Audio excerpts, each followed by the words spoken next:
চলচ্চিত্র শিল্পী সমিতির জন্য কিছু করব।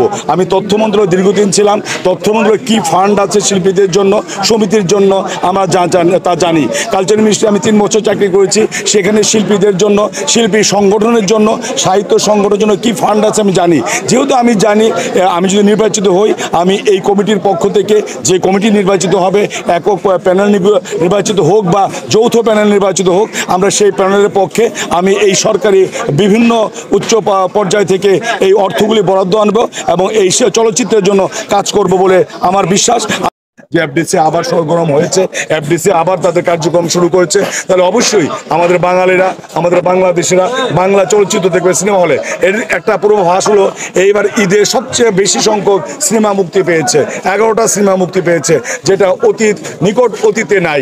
এত সিনেমা কোনো সিনেমায় মুক্তি ঈদের দিন মুক্তি পায় নাই গত কয়েক বছর। তাই আশা করব আপনারা আমাদের চলচ্চিত্রের কথা তুলে ধরবেন, আমাদের ঐতিহ্যের কথা তুলে ধরবেন, আমাদের সিনেমার কথা তুলে ধরবেন। এগুলো তুলে ধরলে আবার চলচ্চিত্র তার হারানো গৌরব, সেই সোনালী যুগ 70-এর 80-র সোনালী যুগ আবার আসবে।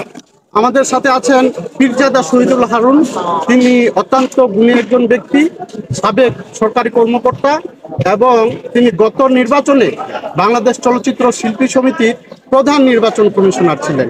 তিনি জানালেন উনি এবার কার্যনির্বাহী কমিটিতে দাঁড়িয়েছেন। তো এমন একজন গুরুত্বপূর্ণ ব্যক্তি, আপনি কার্যনির্বাহী কমিটিতে দাঁড়ালেন, আপনি তো ইচ্ছে করলে সম্পাদকীয় পদে বা আরো অনেক বড় পদে দাঁড়াতে পারতেন।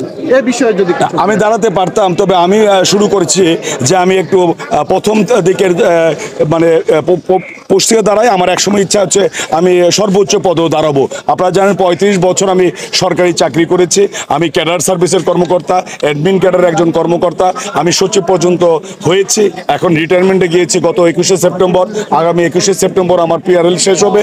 আমি তারপরে আমি এসেছি যে চলচ্চিত্র শিল্পী সমিতির জন্য কিছু করব। আমি তথ্য মন্ত্রণালয়ে দীর্ঘদিন ছিলাম। তথ্য মন্ত্রণালয়ে কী ফান্ড আছে শিল্পীদের জন্য, সমিতির জন্য আমরা তা জানি। কালচার মিনিস্ট্রি আমি 3 বছর চাকরি করেছি, সেখানে শিল্পীদের জন্য, শিল্পী সংগঠনের জন্য, সাহিত্য সংগঠনের জন্য কী ফান্ড আছে আমি জানি।